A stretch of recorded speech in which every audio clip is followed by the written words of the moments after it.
का वोटर है तो ये जानकारी उनके लिए बहुत बहुत जरूरी है।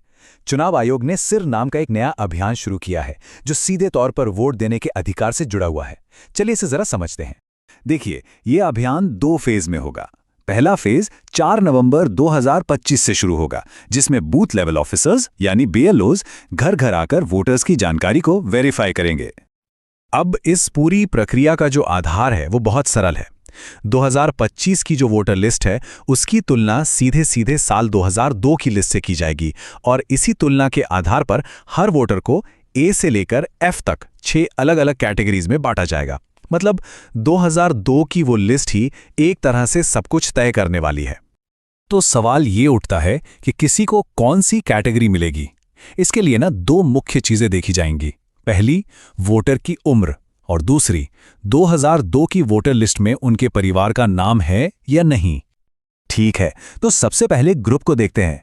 ये वो लोग हैं जिनकी उम्र 38 साल या उससे ज्यादा है, यानी जिनका जन्म 1 जुलाई 1987 को या उससे पहले हुआ है। अगर उनका नाम 2002 की लिस्ट में मिल जाता है तो उन्हें रखा जाएगा कैटेगरी ए में, और अगर नाम नहीं मिलता तो उन्हें डाल दिया जाएगा कैटेगरी बी में। एकदम सीधा सा हिसाब है। अच्छा, अब आते हैं दूसरे एज ग्रुप पर। यह है 22 से 38 साल के वोटर्स, जिनका जन्म 2 जुलाई 1987 से 2 दिसंबर 2004 के बीच हुआ है। अगर इनके माता या पिता दोनों में से किसी एक का भी नाम 2002 की सूची में है तो उन्हें मिलेगी कैटेगरी सी। लेकिन अगर माता पिता दोनों में से किसी का भी नाम उस लिस्ट में नहीं है तो फिर उन्हें कैटेगरी डी में रखा जाएगा। और आखिर में बात करते हैं सबसे यंग वोटर्स की, यानी 18 से 21 साल के वोटर्स की। यहां पर नियम थोड़े और सख्त हैं। इन्हें कैटेगरी ई में आने के लिए माता और पिता दोनों का नाम 2002 की लिस्ट में होना जरूरी है। अगर एक का भी नाम नहीं मिला तो उन्हें सीधे कैटेगरी एफ में डाल दिया जाएगा। तो ये जो A B C D categories हैं, इनका आखिर मतलब क्या है? इसका जवाब मिलता है हमें दूसरे फेज में।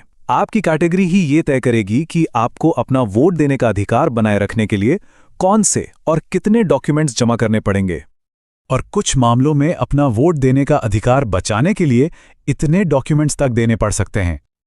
चलिए इस टेबल को जरा ध्यान से समझते हैं। अगर कोई कैटेगरी ए में है तो बहुत बढ़िया, उन्हें कोई प्रूफ नहीं देना होगा।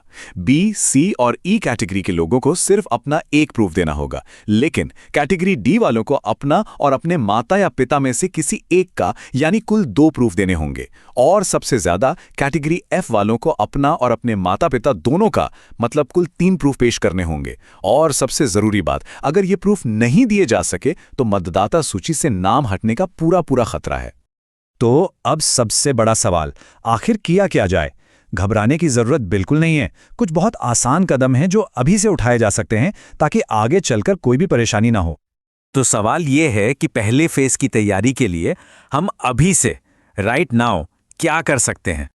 देखिए, हमारा लक्ष्य होना चाहिए कि हम सबसे आसान कैटेगरीज ए, सी और ई में आ जाएं। इसके लिए क्या करना होगा? जिनकी उम्र 41 साल से ज्यादा है वो 2002 की लिस्ट से अपना नाम, भाग संख्या और क्रम संख्या ढूंढकर अपने बीएलओ को दे दें। जो 21 से 38 साल के हैं वो अपने माता या पिता में से किसी एक की 2002 की लिस्ट की जानकारी अपने बीएलओ को दे दें। और जो 18 से 21 साल की युवा वोटर हैं वो अपने माता और पिता दोनों की 2002 की जानकारी निकालकर अपने बीएलओ को दे दें। एक बात याद रखिए, अभी से ये थोड़ी सी मेहनत करने का फायदा बहुत बड़ा है। जब पहले फेज में बीएलओ वेरिफिकेशन के लिए आएंगे ना, तो उनके लिए आपको ए, सी या ई जैसी आसान कैटेगरी में डालना बहुत सिंपल हो जाएगा और आप भविष्य की बड़ी मुश्किलों से बच जाएंगे। आखिर में ये सारी मेहनत सिर्फ किसी दस्तावेज के लिए नहीं है। जैसा कि इस गाइड में कहा गया है, ये इसलिए है ताकि हमारा वोट देने का अधिकार बरकरार रहे और हम लोकतंत्र को बचा सकें।